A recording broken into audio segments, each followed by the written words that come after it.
Inside Story Uganda, real source of political updates. Whip of the opposition in Parliament. We have our frontliner, Honorable Ofono Opondo, Member of Parliament for Older Persons from the Eastern Region, and our frontliner, East. For Eastern Region. For East, yes, noted.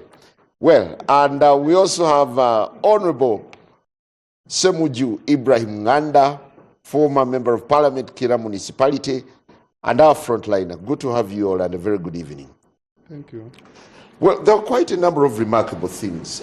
We would actually start with the no-show and the showing up of the opposition. What exactly happened? How come you boycotted and then your colleagues stand up? I'll start with you, Honorable. Well, thank you. Of course, as the opposition, we always caucus about matters as they arise, and the State of Nation address was bound to happen. I engaged the whips of the various political parties, and there seemed to be a divided opinion about the same. And of course, later we came to a conclusion that is optional.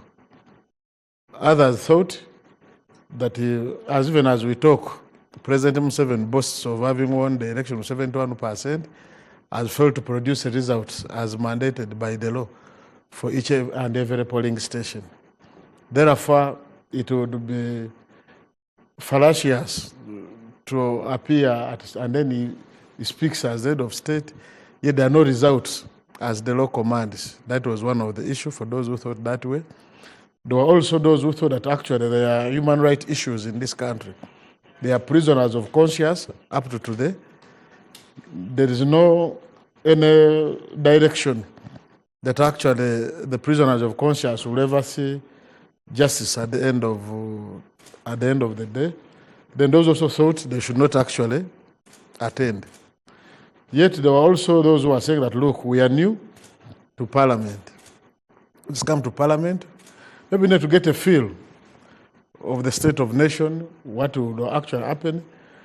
And there are those who also even predicted that actually there's nothing new. President Museveni is going to say, he's going to talk about Dr. Basangwa in Kamuli, he's going to talk about those usual things he normally says, but he's not going to address the real issues. So we said, okay, for purposes of accommodating everybody, we said let it be optional. So how impactful was your no-show? Well, it is up to, because for us, we took that decision.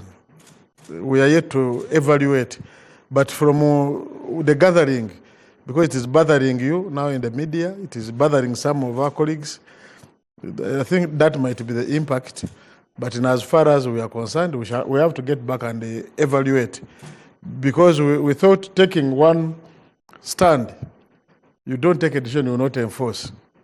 Because, you know, even as you saw when we appeared in Kololo, the president was busy saying, I'm working with some people. These ones are like this. So we did not take a decision from the start, which we will not enforce. At least we have been closing the gap amongst us, so that when something happens, we invite them for an input. So what has happened, like my brother Honorable Atandise turning up in Kololo, he committed no offense.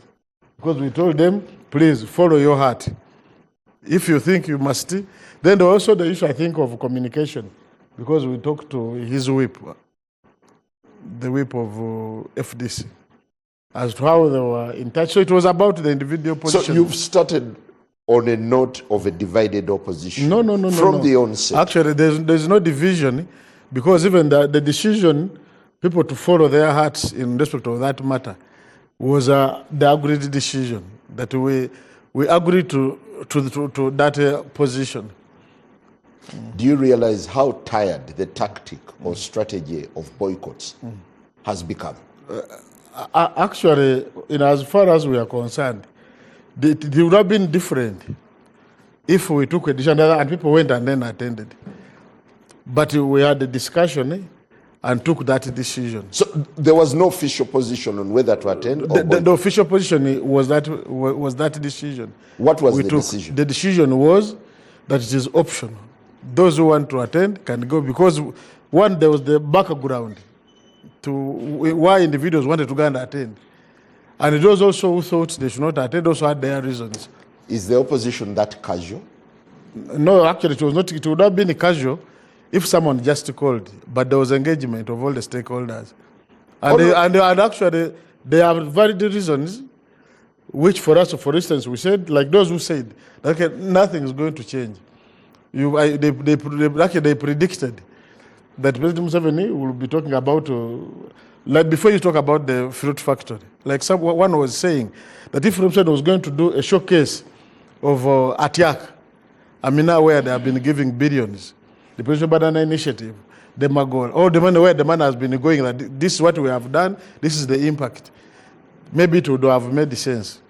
And also respected their views. Honorable Atan, the leading opposition party, National Inter-Platform, had its MPs boycott. You turned up.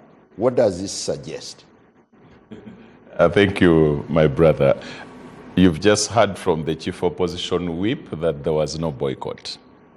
And he's on record, and I will agree with him that it was decided you will attend.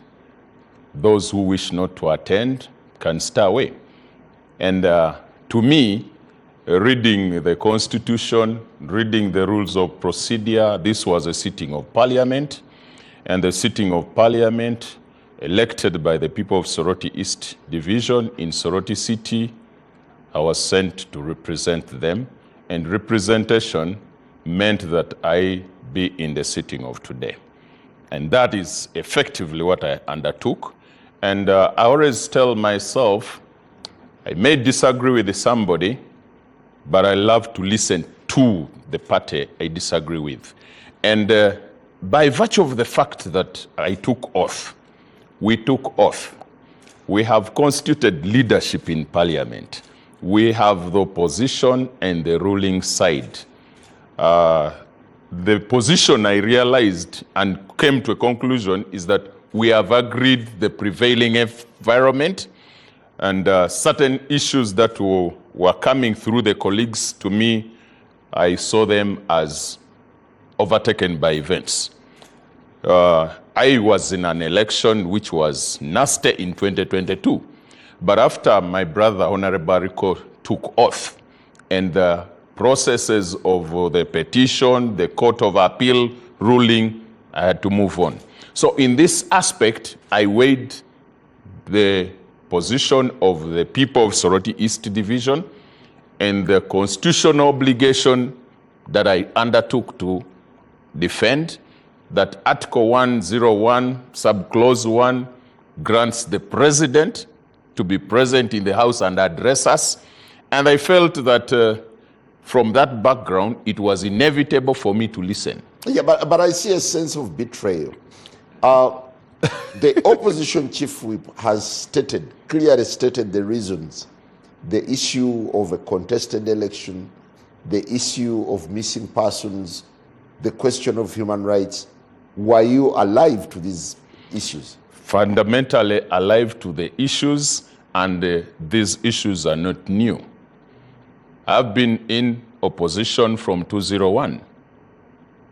And from the era when Dr. Cannabis Kizabesige contested, we had issues with elections. But that did not stop the legislators to undertake their duty after taking oath. And alive to the realities of the day, I know that we have had historical events. For instance, stopping slave trade in Britain. The whole of the British Empire depended on slave trade. But two members of Parliament stood up and said this is wrong. But then they did not run away from Parliament, and they took the front to even move to the constituencies of the colleagues and mobilize signatures. What I get from you is that it is very unlikely that you will ever step out of Parliament. I don't say never in most circumstances. I always believe that if we are going to undertake a clear direction or course of action, it must be clearly aligned with the understanding of all of us, You heard from my opposition chief whip that there was no clear position. And what I know that in the discussion, members were saying, why are we having go, not go? And let me ask the question. Did we have a sitting of parliament? Are we mandated to attend parliament? Do taxpayers pay us to attend parliament? Are we elected to attend parliament? I'll say yes. Then, what did Atan do today? And not only Atan, the opposition from the FDC, I was present. The woman MP of Amuru, Akelo Lusi, was present. Muzaidi from Arua was present. Honorable Fungaro Caps from Bongi was present. What we realize and recognize is that we are honoring a sitting of parliament. The only challenge we have is the colleagues leading the opposition saying the presence of the president. But again, we were in parliament in the first sitting in Kololo, and the colleagues leading the opposition were in attendance. And my chief whip then was a candidate offered to contest. And before us, President Museveni was in attendance. So is it intellectual dishonesty? No, that beat my understanding. And that's why I arrived at a conclusion. If President Museveni, being present in parliament by the law and by the rules of procedure, and we attended the first sitting when he was present, and today we are saying no or go, I opted to go. Thank you. What's your take on the boycott by a section of the opposition? Well, first of all, let me just say, all these three colleagues of mine, you know, they once belonged to one party, to FDC. Our viewers need to know that. They still belong there. Yeah, I said once. Now on the show, it's not Latan, on the Batan, who's in FDC on this show. Muro has since moved twice or three times. He FDC went to and now Noob. And went to Noob. That reflects the content in him.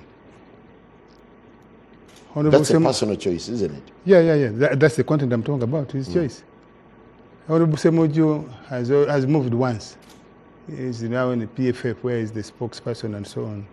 They have 2 members of parliament. That shows you that a number of people in the opposition are up to no good. And their own members, supporters in the country, in my view, are removing or downgrading the trust in the opposition, particularly where Honorable Muro now sits. You heard his opening remarks. We had election where there are no results. They have not published. Is the Honorable Muro saying he's in parliament without being gazetted? Is he? Is that what is the meaning, that he's in parliament without being gazetted? To the best of my knowledge, you can't be sworn in if you're not gazetted. And therefore, you cannot be gazetted if there are no results. So Honorable Muro is being dishonest, not just intellectually, but by body. And I'm glad with what Honorable Atandise said. President Museveni convened for the sitting that elected the speaker. Honorable Muro was a candidate, was the official candidate of his party. Nope. Why didn't he stay away? If the problem is Museveni being in the House, as Atandise said, by the Constitution, by the rules of procedure of the House, it would be a different thing, especially if you say you respect the rule of law.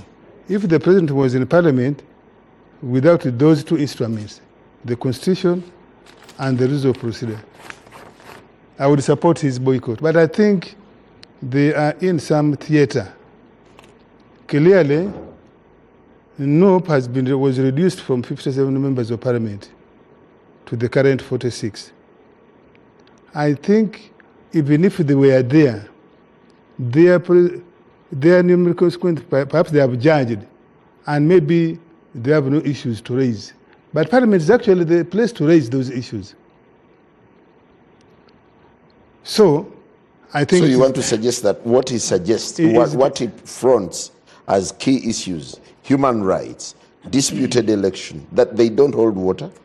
They hold water to the extent that some of the issues are factual. But they don't hold water to the extent that there are going to be hundreds of sittings of Parliament where people with those concerns can raise them.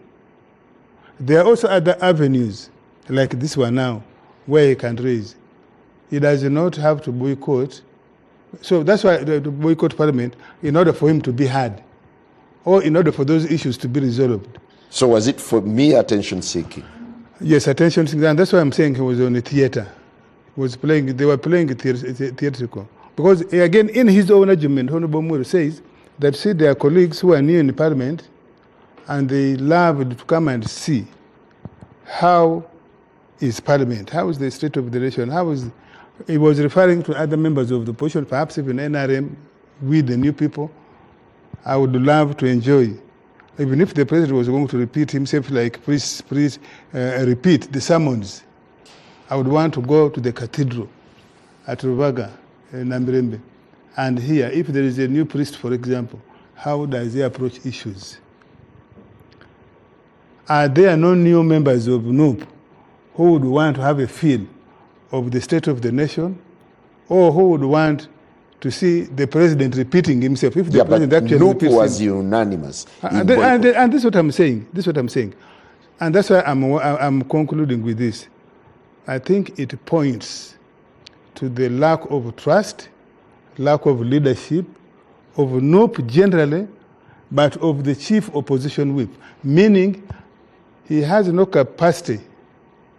He didn't have the persuasion to convince the broader opposition that the direction NUP is taking in leading them the first few sittings, actually the second sitting of Parliament, that they can offer leadership with good direction. It is actually a vote of no confidence. If, as he says, they actually convened a meeting and consulted, they laid to them the reasons why they should not be in the House. And the other opposition people, UPC was there, I saw them, including the president of UPC, Honorable Kena. DIP was there, I saw their President General, who is a ministerial nominee and a former contestant with him for speakership, Honorable Mao. I saw DP was there. I saw independents, some of whom I know are opposition. They don't lean towards NRM. They were there. So I think it speaks to the lack of trust, lack of confidence Honorable Muro, as the chief opposition whip, is offering in these few days Parliament has been in existence. Thank you. Honorable Ssemujju, you've at least participated in boycotts in Parliament. What do you make of this particular boycott by the NUP, while other legislators from other political shades stand up? First of all, there is nothing new. I sympathize with Honorable Mwiru. Because Parliament, by its nature, you are leading people who are almost independent of each other, and they are going to take contradictory decisions all the time. We opposed the deployment of Ugandan soldiers in South Sudan. When the motion came, the Honorable Boranya Gilbert was a second. At that time, I think I was a whip of FDC. I was very bitter. He had defied me. I nearly removed him from a committee. You had the powers. You can be defied even by your own MPs. You've seen NRM MPs defying NRM, and they are called the rebel MPs. MPs are not simple people. When General Muntu walked to me proposing to appoint me chief opposition whip, I declined. I told him MPs have no discipline. I'm not going to be their supervisor. And he told me, Ssemujju, we are training you to be a leader and you will not choose how. Okay, I said, okay, now I surrender. But I had declined. Because we pursue different things. So you can have MPs from your own party defying you. You can also have MPs from other parties defying you. How ordinarily do you reach a position of boycott? No, I don't want to lose the background before I come to answer that. First, there is no party in the parliament called opposition. There is a constitutional group called the party in opposition, and that is no at the moment. The rest of the colleagues, you can work with them when they won. As chief opposition whip, one time I was reading names of opposition MPs to committees. When it came to UPC, NRM was reading UPC, I was reading UPC. So some UPC went to sit with NRM, some UPC sat with us. And now someone is a minister, come through, I need an office. So when, so when I inquired the Honorable Lady Olanya said that matter can be only be resolved by court. So you will have that in Parliament, but also it is possible that on some matters you will agree, on some matters you may disagree. It's also normal that you may have colleagues attending Parliament when there is a boycott. Yeah, but here they are disagreeing from the onset. Even in the boycotts that we have sat down and agreed, in the past you have had some colleagues attending. So for me it is normal. It is normal. And the Honorable Miru has told you, the agreement was that everybody exercises his own right. Do you find that normal? I thought there is always cohesion, you arrive at a position. If you are running a military. But in politics, people will defy you. I mean, you had the rebel MPs at one time, the speaker even created a sitting space for them in the middle. They were NRM.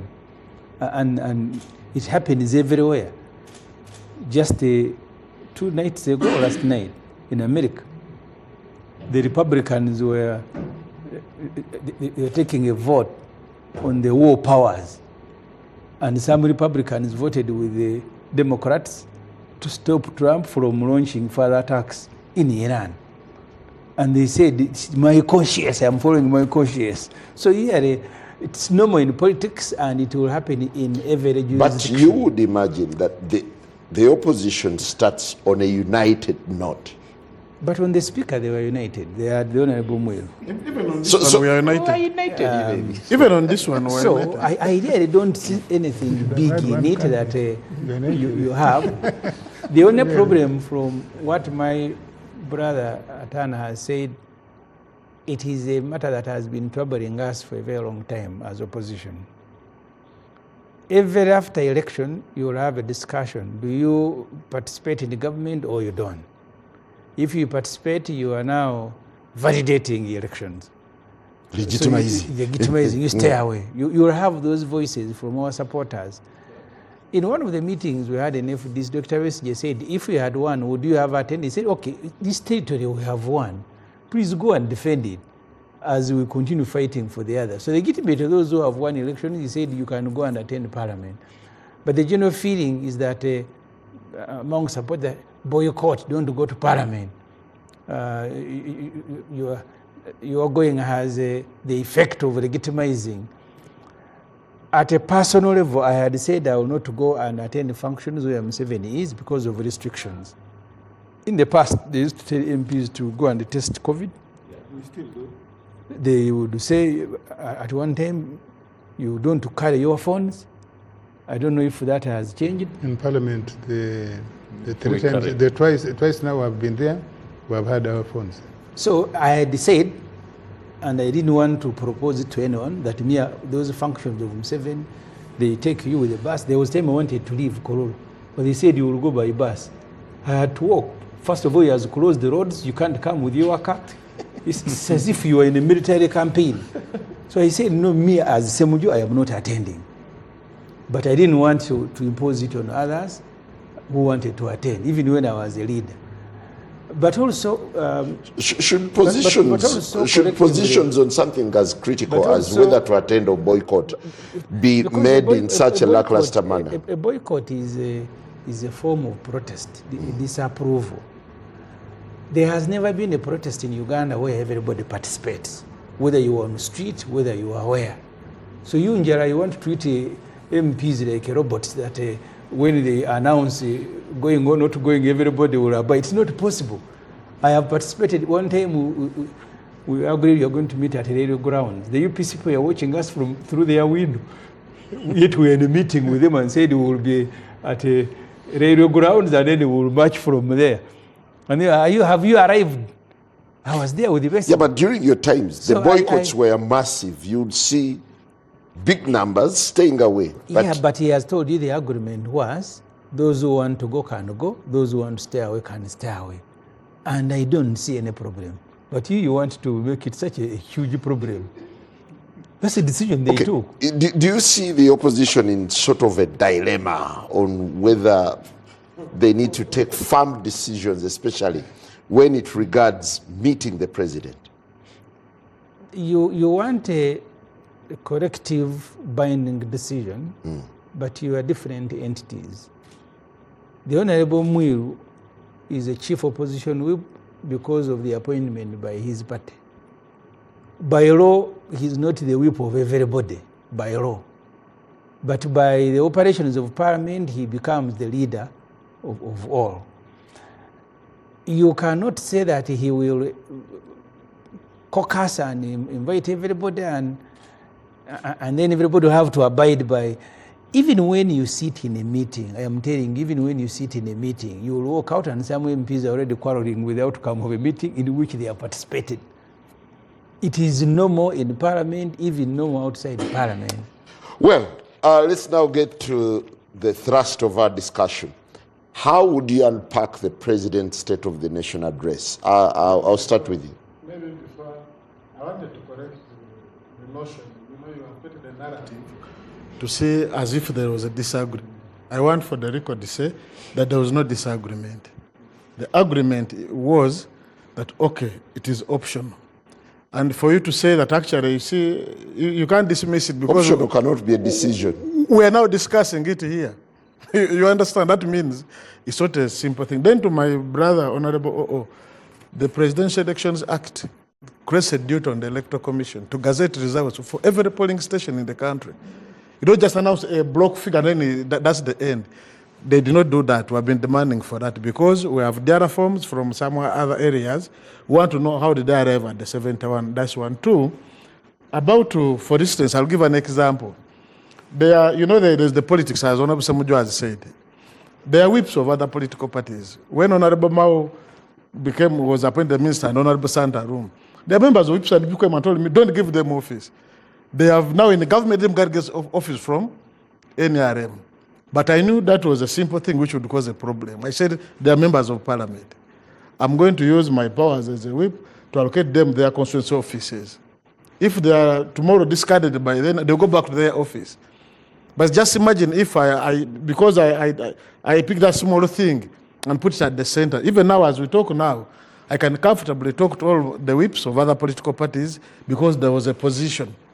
That's why we have no issue with the Honorable Atan.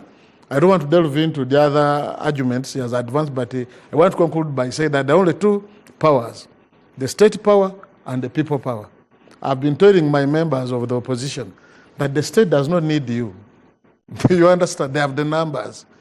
So it is you to determine how you want to actually move. I thank you. So let's unpack the president. The president's speech, which you never yes, attended. But I was following very keenly for reasons that we have to make a response to it. I don't attend, but even other areas like but I don't know whether Honorable Ofonopon was even fearing Ebola. But for purposes of I listened to the president, and to me, I saw two things in his speech. The first one was trying to create a narrative that created an enabling environment for everybody. That was the starting point. The second issue I saw the president was trying to localize his vision, to move from him, because all along it has been about him, that this country was about President Museveni. That even when Honorable Fonopondo does something, we will have to thank the president for having done something. The president made some admissions when he said, no more sleep, means they have been sleeping on the job. No more corruption. I'm going to unpack the corruption. I'm 82 years old. Of course, he was seeing the remaining gap that actually all leaders now must have a role to play. When I talk about localizing his vision, because before everything has been about him, because I'd killed all the institutions, that now the corruption they talk about, they have been inflating the budget. And so we are passing a budget of 75 trillion. They are looking for one thing, spending 3% without parliamentary approval. But with the budget of 75 trillion or 80 trillion performed, the answer is no. And by the time they return, they will tell you we ran a cash budget. We did not realize 10 trillion when they've already got the 3%. So when he talks about the corruption, it starts with budget corruption. If you unpack classified, that's why they say for them they are not thieves, because for them they are stealing from that classified aspect. Okay, you've listened to the president over Yes. the years. Yes. This is his 40th State of the Nation address. Yes. 41st, actually. Constitution. The State of the Nation address began after the 1995 Constitution, so it can't Yes. be. But however, he has been giving annual addresses to Yes. Parliament. Yes. Is there a departure from the old now to the new Museveni? The departure is in respect of now trying to localize his vision. That's no longer now about him. It's even Ofono is involved. Because all along it has been him, and him. Now he's saying, look, I want Ofono to go to his constituency. I want Atan to go to his constituency. I want Mo to go to his constituency. But what we need now to discuss as MPs, does Ofono has a budget to do that? Does he have the CDF, the Constituent Fund, to go and do exactly what he's saying? Because the disorientation of the politics, which President Museveni has been doing, it has been the transactional politics. He has been engaging in with MPs. The other time you saw him in Chankwanzi, saying, I've given you 100 million. You understand? Honorable was in Kololo with him. Well, I would have even I've got more votes than the 60. But people are saying, but you know, they have told us they're going to give us the 30 after the voting. So the 30 itself causes the problem, because now we are in transactional politics. That has not stopped only with the leaders. That was given before the voting. No, they had been promised. I think he'll tell you at one point he received. No, initially, At one point he received. the first batch It was. was 100. The first got After 20. Chankwanzi, 20 to prepare for swearing in. Now the 30 Now, was, because you have election of a speaker, they get a another facilitation of 30, yes, I now. think he's going to give it to them in installments. and whenever something corrupts up. This is a bonanza. But Simon, didn't you see me very smart at the swearing in? Did you see me very Oh, smart? so that was part of the facilitation. The president said he was giving us for Kwenabak. Yeah, and he did. I was. He didn't say it off camera. He said it on camera. So I can't read it what he said. So as I conclude, the transactional politics around the president is now is sending OO to his constituency, but OO is going without money. What has been done in other areas? That for members of parliament, for instance, they have created the Constituent Fund, like in Kenya. But because at the end of the day, the budget process is simple. They issue a first call circular, and they send it to the technical people in the district. They have parish meeting to know the needs of an area. We make a budget. Then the budget is passed. The municipal process statement always has unfunded priorities. But it's telling to go to the people, and then people say, now we need a borehole, we need this, we need the other. At the end of the day, even when you talk to the public, they will say, now we have listened to what you have said. Now you go to the real issue. The real issue is that now every leader must engage into the politics of economic foolery. of getting the money and then giving them for something. Because the job of an MP, for instance, has no tangible performance indicators. Thank you. I'll certainly get back to you. Honorable Tan, to what extent did the president set the tone of where he wants to take the country in the first year of his 7th term? First, I want to put out my understanding of the State of the Nation address. In my view, the State of the Nation address and the budget are interlinked. The President last addressed the nation on the 5th of June 2025, and he gave a State of Nation address preceding the last year's budget. And the President makes this State of Nation address, and resources follow the proposed program and plan of government. Where we are returning to Kololo on the 11th to have his budget read to us, which the outgoing parliament already concluded on. Now, a State of Nation address, I want to help a viewer to appreciate that it's annually. And I saw a member of parliament saying it is said twice in 5 years, it's annually. But what is said annually, in my view, should be giving us 3 clear parameters. One, where were we on the 5th June 2025? And then that program that has run for 365 days, funded, resources provided in the budget that is going to end, what has been its impact? Then, after we get to appreciate that, tell us the program that we will do oversight on vis-a-vis the resources you took.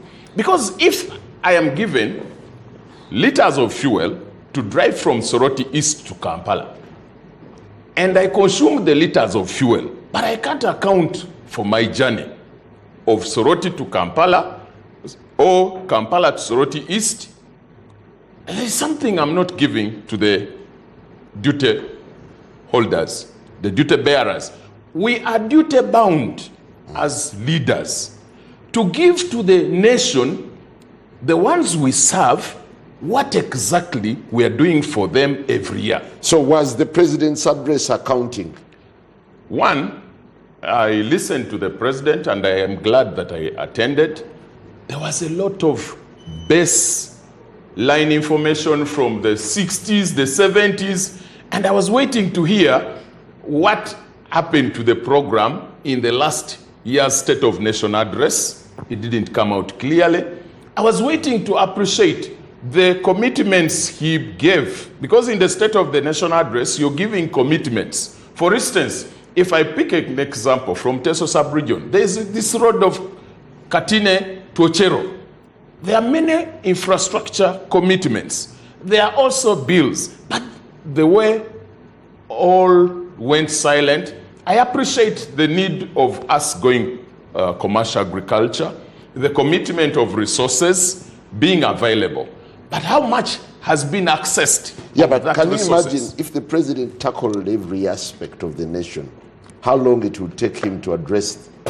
It would take hours. Then why would you address us on the history of 1967, 1970, the model farmer, Magaga, if I remember right, the mother and the late father to Fande Kavuma were brought in, which was a good. The mode of delivering this state nation. There's another one who rears sheep. Pardon? There is another one who was also brought in who rears sheep. Yes. The mode of delivering this State of the Nation with the video footages, the clips, fantastic. But my concern was, how does it relate to the appropriated resource envelope of the budget that is ending and the program you laid before the country in June 2025? That did not come out clearly. neither will it come in the budget because it should have been here. My understanding of the State of the Nation address, which we are going to debate under the rules of procedure, the Speaker and the Business Committee will schedule when we shall debate it. But I strongly feel, and I want to appeal to the head of state and the technical people, they should give the country a feel of what we have been able to do, because government is running on a budget annually. And maybe to tell us exactly, if you have a program, you have been appropriated resources, what have you been able to achieve and what is spending? Thank you. What are your takeaways, and what do you make of the same fashion in which the president delivers the State of the Nation address? I want to say the president has stayed true to who he is, the teacher, consistent, and using what the ordinary eye, the ordinary person will take, hopefully change the mind, because the president is driving a mindset. That's why he's using those local examples, and he gave examples from across the country, not every part of the country. So the State of the Nation address is really a snapshot of where we are at, what we are doing, where and how we should go forward. The president is doing what we call painstaking teaching of Ugandans, and particularly we now, the leaders in Parliament. And I partly agree with the Honorable Museveni. There has been a thinking among we leaders that leading and changing the country, transforming the country, is the job of the government. And in particular, the ones who are on the steering wheel, the NRM group. The opposition think that it is none of their business. For example, some of them, that when we budget money, although they chair accountability committees, they think it is not their job, for example, to go to my secondary school, my primary school in my village, in my parish, and call the DEO, call the headmaster, or ask the headmaster to convene a meeting of something as basic as management committee of the school, and say, here you receive so much money. Have you constructed the classroom for which you were given money? Instead, you hear us on the radios, on TVs, and on the floor of Parliament lambasting. But if you ask a number of MPs, which schools, which health facilities did you go to? Ask any of these MPs who say there are no drugs in government health facilities, and ask them which drug in particular is not at your health facility. They'll talk in general terms, and that's why the president was saying, I want you MPs. Because we are facilitated, I think, 4 times a month. We with the new ones, haven't started going, but I'm told we are facilitated 4 times a month, every week, to go to your constituency. When you visit your constituency, do you go as a tourist? Or if you go twice a month, do you go as a tourist? Or you go to engage with the issues affecting your people? So this is where the president is. When you listen to the president, is rallying leaders, particularly we elected leaders in the Parliament, in the Local Council 5, Local Council 3. When you listen to the president, he actually described this as Chisanja, no more sleep. Yes. In his submission, yes, in the text that he read to the country, yes, would you imagine he's setting the country on the course of flying or being awake? He wants you to fly. Or it was just rhetorical. But if you can't fly, at least walk. Keep your eyes awake. See where the money is. make correction where there is abuse, where there is wastage. So if you say the state of the nation, the president told you, he gave you a continuum of the last 40 years. There are instances where he made reference to 1995. There are instances in that cattle corridor where he makes the reference to 1990 to 99. And you had him talk about, for example, milk production, coffee production, beef production. He goes into manufacturing. Yeah, but I thought essentially a State of the Nation address is to give accountability of what has happened over the year. If you are simple-minded, you would do it year by year. But the president wants to weave. When he's talking, he's weaving through so that you don't lose where the thread has been needled, where the thread is needling. And there are many of us who think that the president should speak as if somebody who's leading a very developed system or society. The president is leading Uganda as is, so that you don't miss. So how do you track what he promised last year with what he promises this time? Like you and me, we read. Before today, did you refresh your mind with the last State of the Nation address? We are now going to read the next budget in a week's time. Are you refreshing your mind? What are those things that were promised, budgeted for in the last budget? And do those things in the budget speak to the National Development Plan 4 and 3? Do they speak to each other?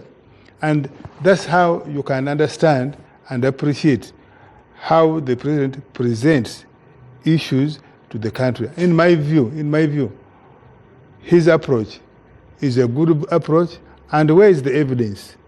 Over the last 40 years, Uganda has moved. In some places, of course, some places where there has been disappointment.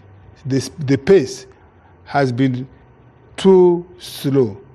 In some places, we have actually galloped.